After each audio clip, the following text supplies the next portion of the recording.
Baik, bismillahirrahmanirrahim. Kita mulai pertemuan kita hari ini dengan membaca basmalah. Bismillahirrahmanirrahim. Mohon yang belum tampil wajahnya dikeluarkan. Sancikal posisi di mana itu? Di Cikoneng, Cikoneng mana? Cikoneng mana? Pak. Hah? Cikoneng Manglayang, Pak. Oh, Menglayang. Manglayang, Ya, oke. ya. Baik, yang lain mohon dikeluarkan wajahnya ya, biar kelihatan. Hari ini kita akan membahas tentang siklus 2 ya di KKN Sisdamas itu. Ya, tapi sebelum masuk ke pembahasan itu, kita akan coba evaluasi dulu nih. Evaluasi dari kemarin hasil laporan Anda semua yang sudah masuk, ya, yang sudah masuk di email Bapak, dan kita coba lihat hasilnya seperti apa ya, yang sudah kemarin dibahas. Ya, jadi kita lihat evaluasinya seperti ini. Ya, ini kelihatan gambarnya? Bukan, Pak. Kelihatan. Coba kalau yang pakai laptop mungkin bisa lebih baik ininya gambarnya ya. Kita akan lihat dulu ini evaluasi dari semua tugas yang sudah masuk ya. Pertama kita lihat misalnya tahap refleksi sosial ini ya ini nggak kehapus nih ya, ini kita coret dulu ini salah nih. Ini kita coret dulu.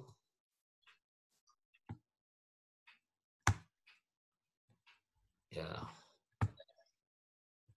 Baik, masih ada yang menceritakan keadaan desa atau RW-nya dan tidak masuk ke siklus. Ya. Jadi laporan tulisan Anda semua itu masih ada yang cerita tentang RT itu di mana, kemudian apa saja potensinya. Nah, baru bicara itu. Yang diminta tugasnya itu, nanti tugas kedua juga sama, atau tugas siklus berikutnya, itu Anda bercerita apa yang sudah dilakukan untuk melaksanakan siklus 1, refleksi sosial itu. Apa? Ya, itu yang diminta. Ya, jadi bukan cerita soal warganya. Nah, itu masih ada yang bicara tentang keadaan warga setempat. Jadi nggak masuk ke siklus. Ya. Jadi tagihan yang pertama itu adalah bagaimana Anda semua itu menceritakan atau juga merealisasikan hasil yang sudah Anda lakukan, ditulis gitu. Itu seperti apa hasilnya? Ya. Jadi yang diminta di sini adalah hasil dari tagihan siklus 1 ini Anda sudah melakukan seperti apa? Atau kalau bagi yang belum, rencananya mau seperti apa gitu. Nah, itu kemarin. Jadi masih ada yang hanya cerita soal RT RW-nya. Yang kedua, di laporan kemarin masih ada atau sudah ada yang merencanakan program. Ya. Jadi bahkan sudah disebut programnya gitu. Nah, ini tolong dibedakan nih oleh semua, mana program pengabdian, mana program pemberdayaan. Ya. Kalau program pengabdian, cirinya Anda bisa nempel lah dengan kegiatan yang ada di lingkungan Anda. Ya. Jadi programnya sudah ada, tapi Anda ikut gitu. Yang sudah rutin ada. Atau kemudian program pengabdian itu Anda merencanakan apa yang Anda lakukan sesuai dengan bidang ilmu Anda. Nah, itu program pengabdian. Nah, dari kemarin yang sudah masuk belum ada itu yang laporan program pengabdiannya. Padahal itu juga diminta, boleh itu bagus kalau ada program pengabdiannya. Ya. Usahakan sesuai dengan bidang ilmu Anda, kalau tidak ada ya apa yang ada di masyarakat Anda bantu.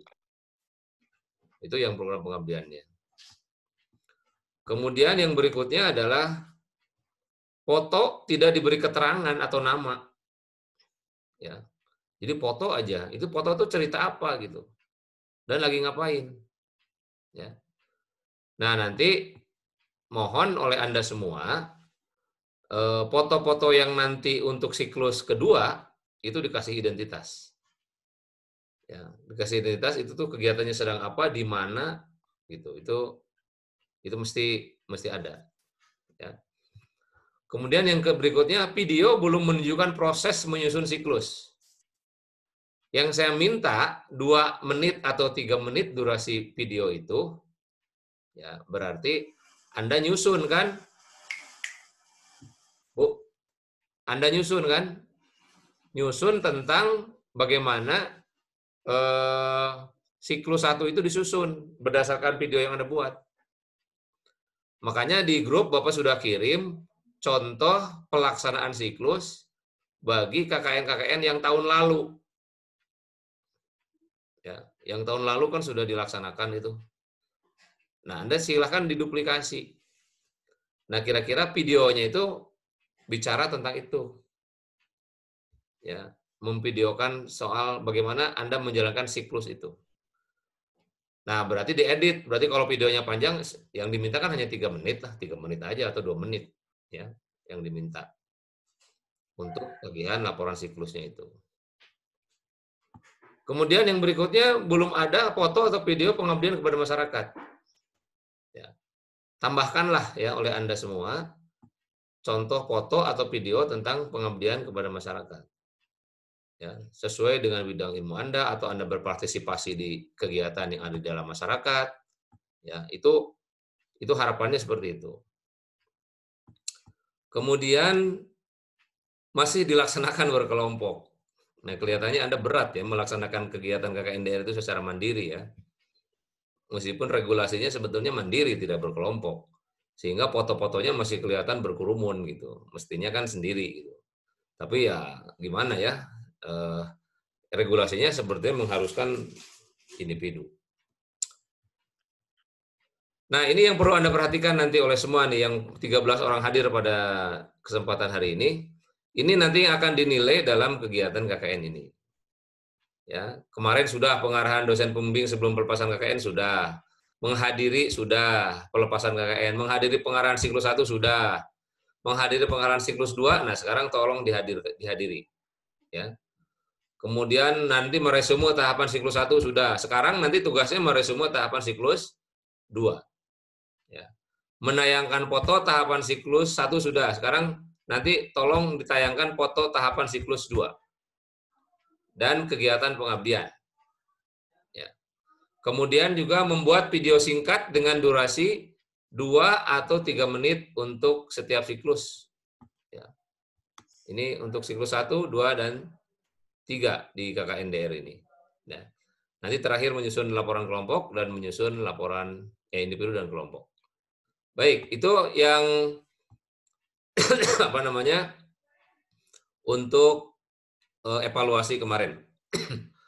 Kalau ada yang mau tanya dulu sampai sini silakan. Ya. Untuk evaluasi laporan dari kemarin yang sudah dilaksanakan. Ini wajahnya baru Sansika aja nih yang kelihatan nih. Tolong wajahnya dibuka lah. So. Ya. Silakan, ada yang mau ditanyakan? Baik, kalau tidak kita lanjutkan dulu. Assalamualaikum, Pak Lutfi mau nanya Pak. Ya, silakan Pi.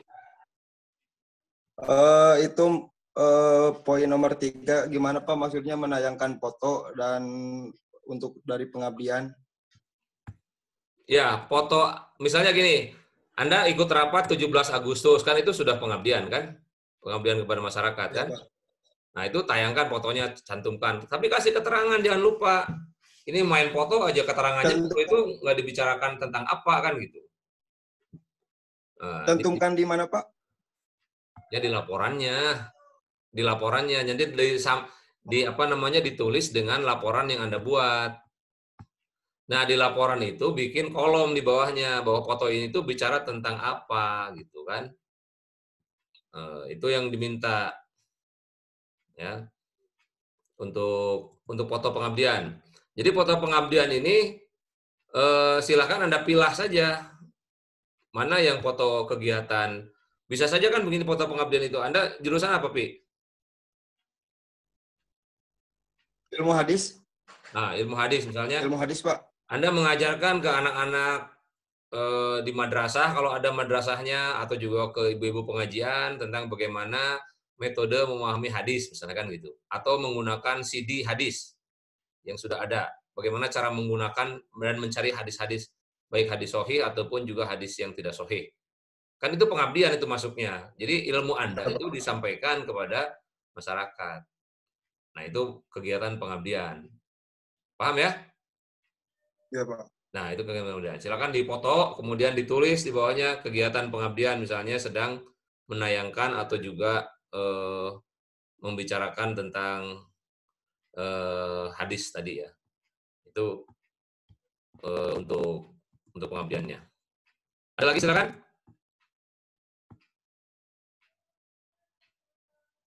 Disatukan di resume gimana, Pak? Ya, Di disatukan resume. aja, disatukan. Nah. Disatukan beda Ya, baris Pak, juga nggak apa-apa. Ini foto-foto gitu. Foto-foto Ya, kegiatan Pak. pengabdian gitu ya. Bisa begitu. Terima kasih, Pak. Oke. Baik, kita lanjutkan ya. Kalau belum ada yang tanya, kita lanjutkan ke siklus berikutnya ya, siklus 2 ya, di KKNDR ini.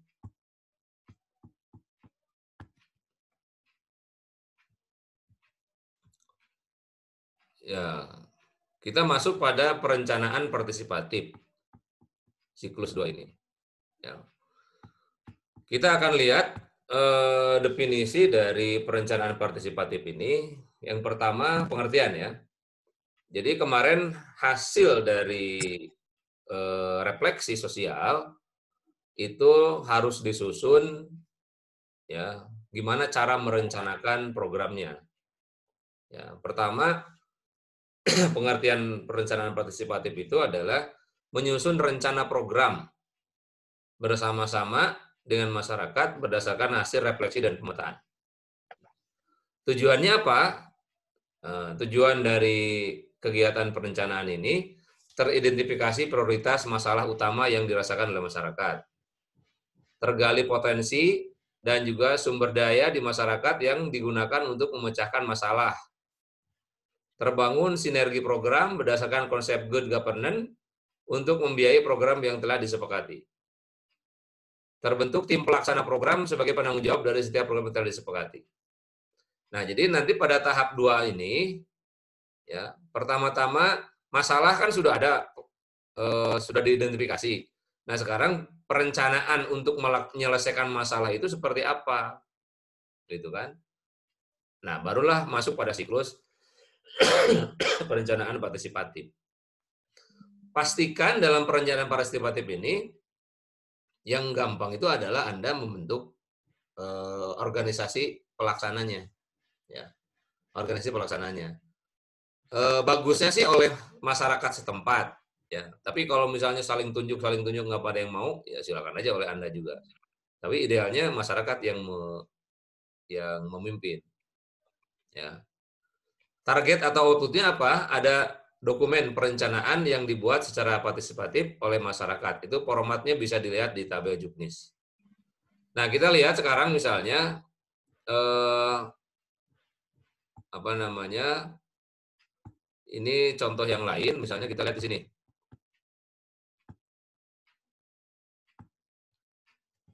Ya. Ini contoh tahun lalu ya. Ini contoh tahun lalu. Nah, ini kalau bisa menjelaskannya seperti ini. Ini tahun lalu. Ya, tahun lalu. Karena berkelompok. Slide-nya belum ada, Pak. Hah? Kenapa? Slide-nya ada, slide-nya nggak ada. Slide-nya belum keluar, Pak. Oh, ini nggak keluar nih? Nggak keluar. Enggak, Pak, belum keluar, Pak. Nggak ada, Pak. Saya mau Oke, bentar. Ini ada sekarang? Ada nggak? Nah, ada. Oke. Ada, Pak.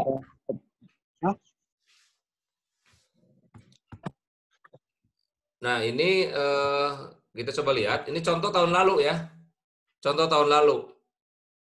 Jadi ini laporan dari mahasiswa nih. Ya. Pada pukul 11 tanggal sekian, dosen pembimbing tiba di desa, kemudian disambut ini siklus 1 ya, siklus 1. Tapi ini yang kemarin sudah kan? Kemudian pada pukul 17 Selasa tanggal 30 April, tanggal 27, tanggal 30 April, kemudian diadakan pengajian rutin ibu-ibu majelis taklim untuk mengikuti kegiatan itu, lalu anak-anak mahasiswa KKN dikenalkan. Oke. Nah, ini rembuk warga dan refleksi yang kemarin, ya. Komitmen dengan warga untuk menjalankan siklus dan program itu komitmen yang dibangun. Ya. Dilaksanakan pada pukul 14 Jumat 3 Mei 2019. Itu kan sudah lewat dari beberapa hari ya. Beberapa hari. Ya. Apa yang dihasilkan? Beberapa masalah yang dialami oleh masyarakat desa wisata tersebut menghasilkan beberapa keinginan dan harapan masyarakat membutuhkan pembelajaran dan pendidikan keagamaan. Ya. Kemudian anak-anak dapat, ini ringkasan masalah, apa yang diinginkan dari hasil refleksi ini? Pertama, anak-anak dapat mengaji lebih bagus, itu keinginannya. Karena waktu itu bulan Ramadan, ingin didampingi oleh mahasiswa kegiatan rutinan ibu-ibu majelis taklim. Nah, kayak gitu. Nah, jadi memang Anda datang atau bertemu dengan masyarakat, kemudian masyarakat mengeluhkan apa masalahnya, kemudian diselesaikan bersama-sama. Ya. Kemudian ada imam tetap setiap masjid dan musola. Ini keinginan mereka, keinginan masyarakat. Ada 12 poin. Ya. Ingin diadakan saat berjamaah di masjid. Kemudian akan adanya menginginkan menginginkan adanya ikatan remaja masjid yang aktif dan dapat membimbing adik-adiknya. Kemudian nomor 9, adanya pengajaran yang lebih mengutamakan akidah, ya, dan seterusnya. Ini ada poin-poin yang terkait. Nomor 11-nya pengajaran anak tentang sholat, tidak ada pengelolaan ekonomi beras masjid. Ada 12 poin. Hasil rembuk warga itu. Nah, kemudian di tahapan berikutnya, nah siklus 2 nih. Nah, ini contoh-contohnya bisa dilihat dalam video yang kemarin sudah ditayangkan ya. Ya. Oke, nah sekarang masuk ke siklus 2. Tahun lalu namanya siklus 3 ini perencanaan ini. Sekarang masuknya siklus 2 di tahun sekarang. Ya. Perencanaan partisipatif. Ya, di sini kita lihat misalnya perencanaan partisipatif ini dilaksanakan pada pukul 20 Selasa 21 Mei 2019. Jadi semakin ke sini waktunya. Ya. Di kediaman Bapak Sunarjo sebagai Ketua DKM. Ya, dengan dihadiri oleh para pengurus DKM dan mahasiswa. Nah, itu ya. Nah, kemudian apa yang dihasilkan? Membentuk pembuatan dokumen perencanaan partisipatif. Nah, itu dokumennya. Contohnya kan sudah ada yang sekarang di Juknis ya, atau buku panduan. Kemudian menyepakati dokumen perencanaan partisipatif atau Dorantip bersama DKM dan stakeholder di desa itu. Nah, jadi dibuat dokumennya apa, kemudian disepakati mau seperti apa, ya.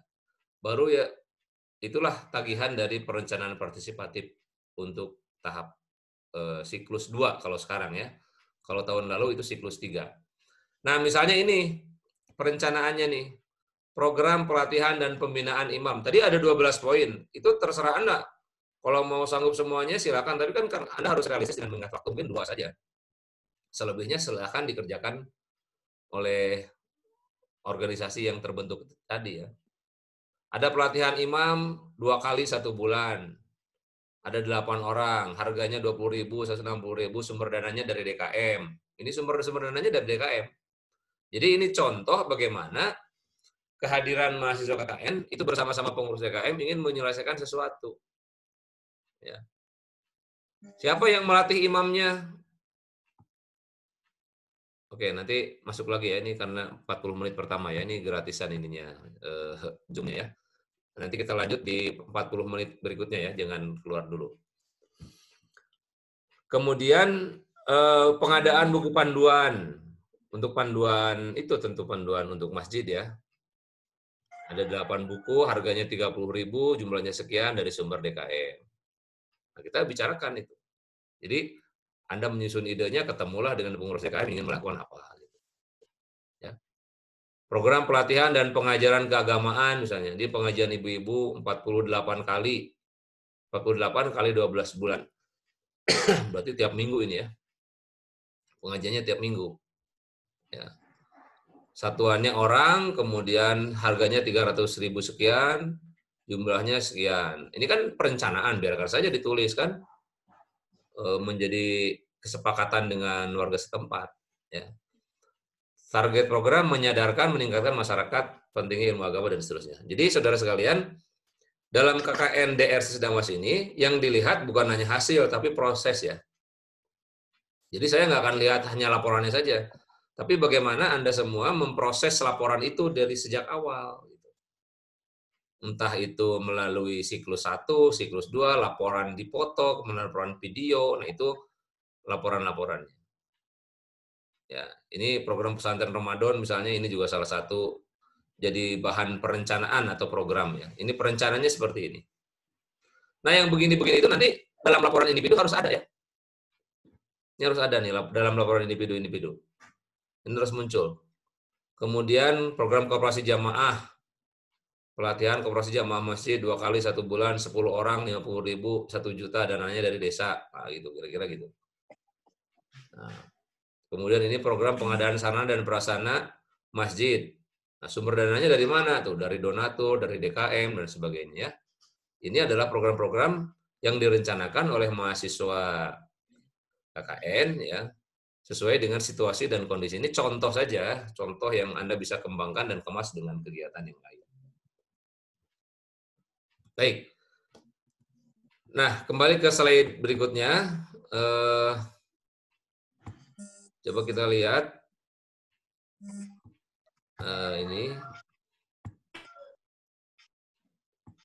Ini kelihatan nggak slide-nya?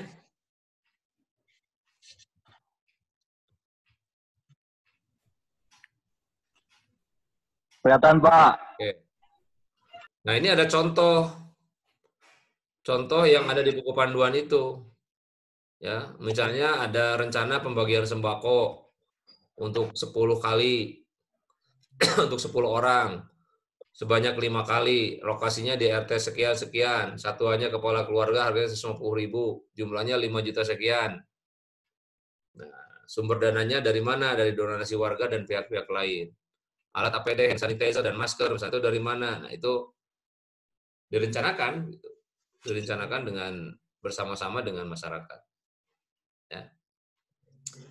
Oke, nah itu perencanaan partisipatif itu isinya seperti itu. Ya. Perencanaannya seperti itu. Jadi kita akan lihat bagaimana perencanaan partisipatif yang menjadi siklus 2 itu menjadi bagian dari kegiatan KKN ini. Nah, kita lihat misalnya ada beberapa contoh ya. Mungkin Anda juga sudah lihat ya di.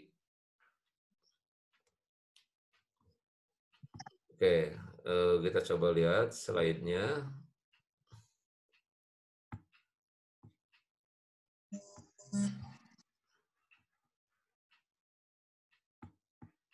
Bentar, oke, kita lihat. Ada nggak ini? Nah, ini contoh-contoh siklus ya. Yang Anda bisa lihat di YouTube nih. Ini KKN tahun lalu. Ya. Ini nggak tahu nih, siklus 3 benar nggak isinya nih. Sebab ada yang benar juga, ada yang tidak benarnya ya. Maksudnya tidak tepat gitu.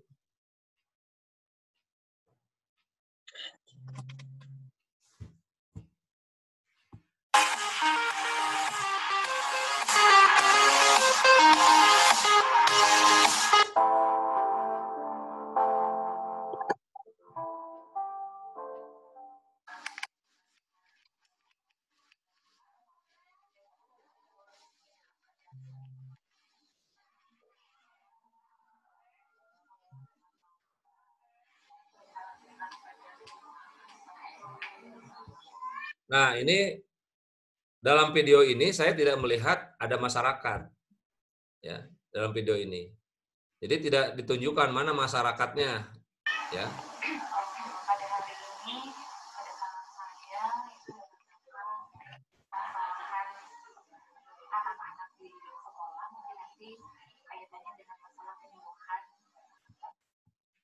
Oke, ini nggak ada lah ya, yang disampaikan oleh Bu Pembimbing ya, di siklus 3.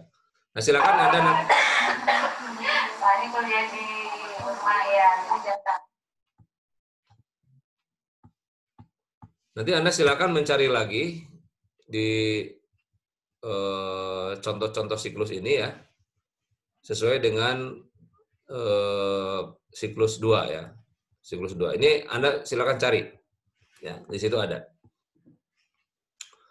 Kemudian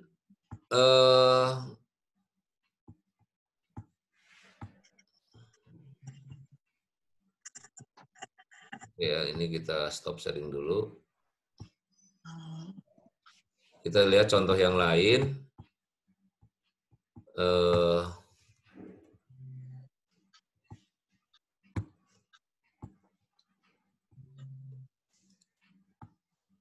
Oke, kita lihat misalnya.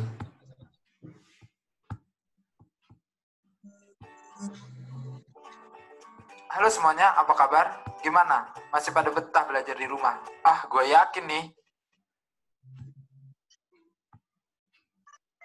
Baik, untuk yang tayangan ini sudah Anda lihat? Pernah Anda lihat nggak tayangan ini? Belum, Pak. Belum. Walaupun mungkin alasan utamanya karena nggak bisa ketemu gebetan kan. Kuliah di rumah aja udah bikin bosen, apalagi ngebayangin KKN di rumah.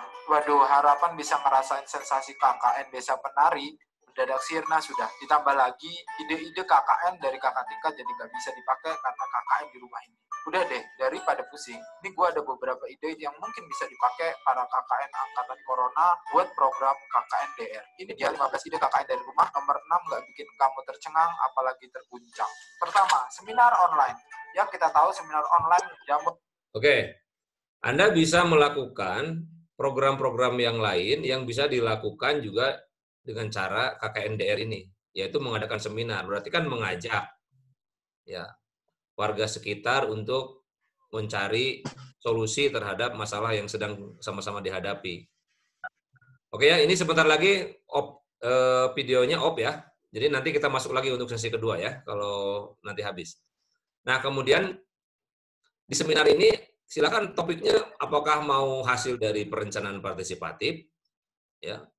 Kemarin misalnya kebutuhannya bagaimana cara menghadapi virus corona misalnya. Ya. Anda tahu mungkin dengan teman-teman yang lain satu tim bisa saling kontakkan, saling berhubungan untuk menjelaskan bagaimana cara menghadapi itu. Kita lihat misalnya. Banget sekarang ini. Tapi keterjangkauan akses seminar ini belum tentu dirasakan oleh mitra desa pengabdian kita. Jadi coba buat seminar online terkait COVID-19 atau materi yang relevan lainnya. Kedua, template desain. Oke, itu silakan ya. Yang mungkin yang mana untuk melaksanakan seminar online itu. Silakan dilakukan ya selama kegiatan KKNDR ini dilaksanakan oleh Anda. Ya. Nanti kita masuk lagi ya. Ini waktunya habis nih.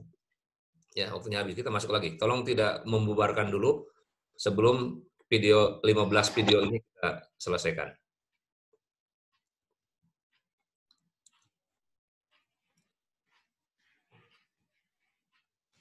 Oke ya, ini yang kedua ya.